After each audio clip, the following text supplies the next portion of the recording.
Here we are in a Bristol 170, arriving at Bronson Creek, which is the airstrip for the snip mine just inside of British Columbia. And this Bristol flies here regularly, or Bristol's flew here regularly from Wrangell, which is about 20 minutes away. It flies up that valley, the Iskut Valley, and in this case we're just doing a simulation of having come up the valley. We had a look at an overhead look at the strip, and now we're going to go into the strip via the gut, as they call it. And the gut isn't used unless, as far as I understand, unless it's really has to be used, and you'll see why in my not very good demonstration and landing in a minute of what it's like coming through the gut.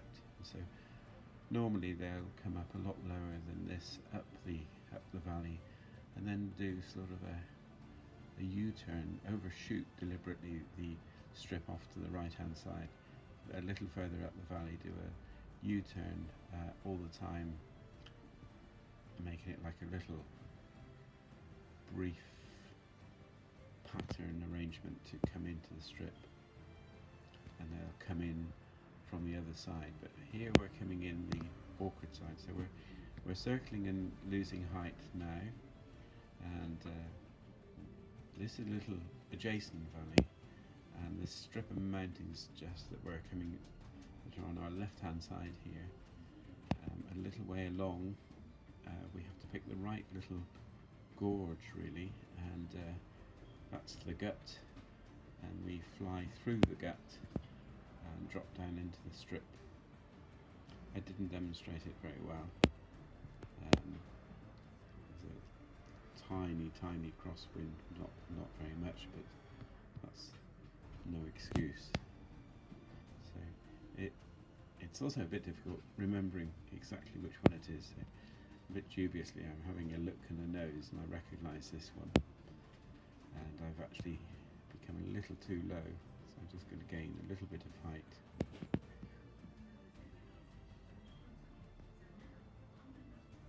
So this program is FSX, and it's a Steam edition of FSX, so it's pretty dated nowadays by Microsoft flight simulator standards, but I think it still looks quite good. It's got Orbex Pacific fjords and some extra Alaska bits and pieces on the scenery, and as you can see here, this looks great.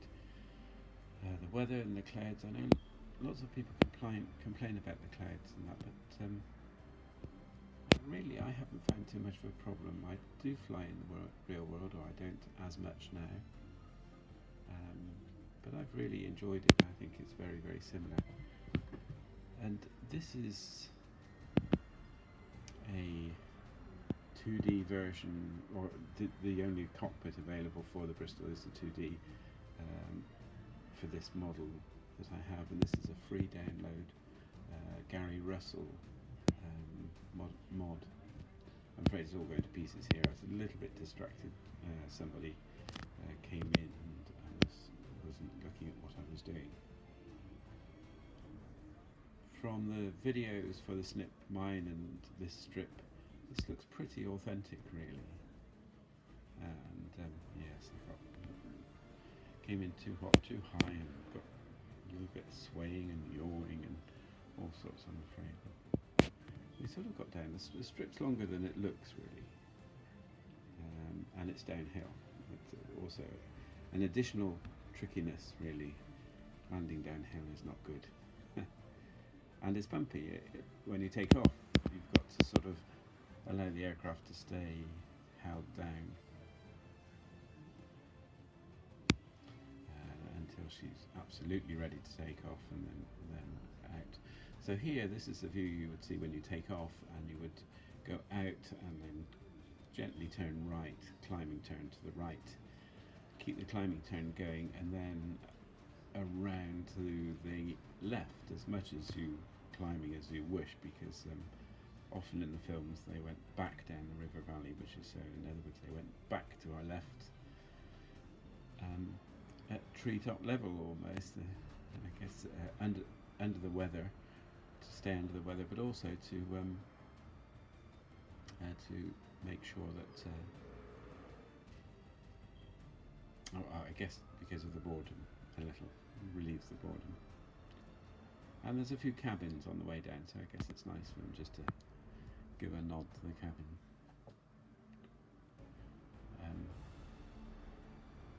This is the replay, and sometimes it does some odd things because I shut the engines down before doing the replay, so lots of the instruments and things aren't registering properly.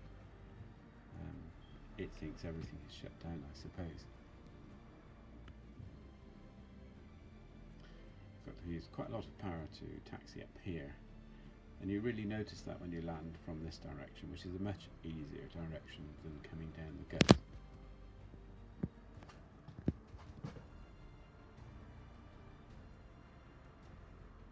It's a bit difficult to see from the videos that are on YouTube of Bronson Creek and Snip Mine.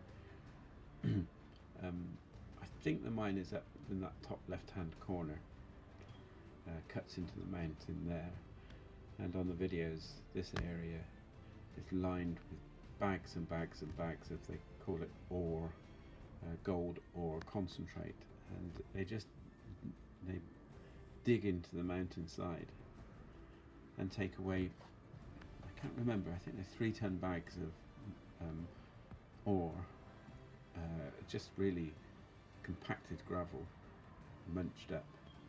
They have a sort of a munching machine, a macerator or something, which makes it into fine gravel. And they say on the videos that each bag is insured for, I think, $10,000 or something. I may be wrong, perhaps $3,000. And but in reality, if it's a good bag, it might be worth $100,000 once the gold is removed.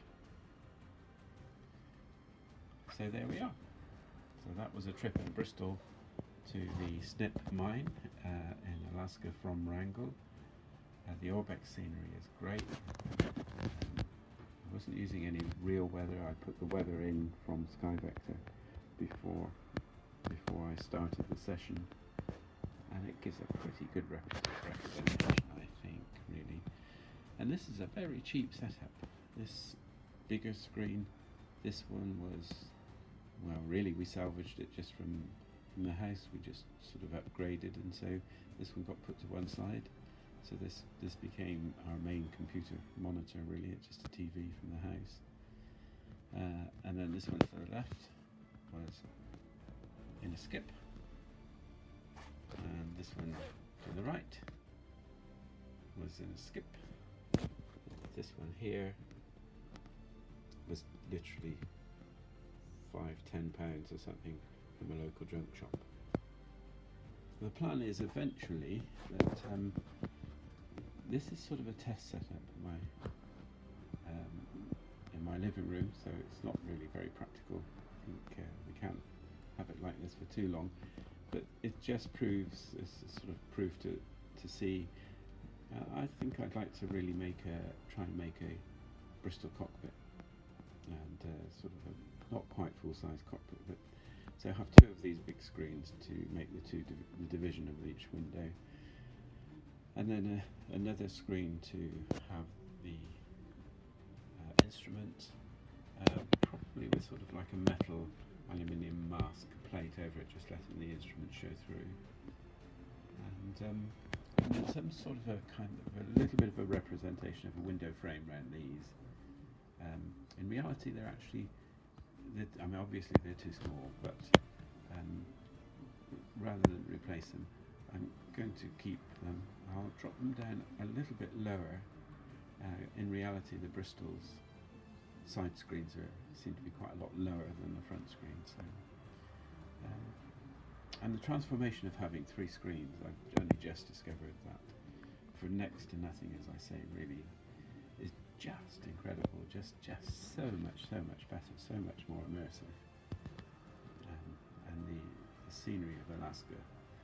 You could just fly around here just for enjoyment, in the different weather and the different conditions. And then FSX, which is as old as the hills really, but it's just really good for the cost. I have no lag. I think we were on most of the time here, because the Bristol's not heavy on, because it's not got lots of interior detail. So we were sort of close to 30 frames per second all the time. Just occasionally it would drop down. Even into Wrangell Airport, which even has birds and things, and lots of stuff going on, we're still above 20 frames per second, and that's very, very usable and manageable. Okay, thank you for having a look. Say goodbye from Bronson Creek in British Columbia.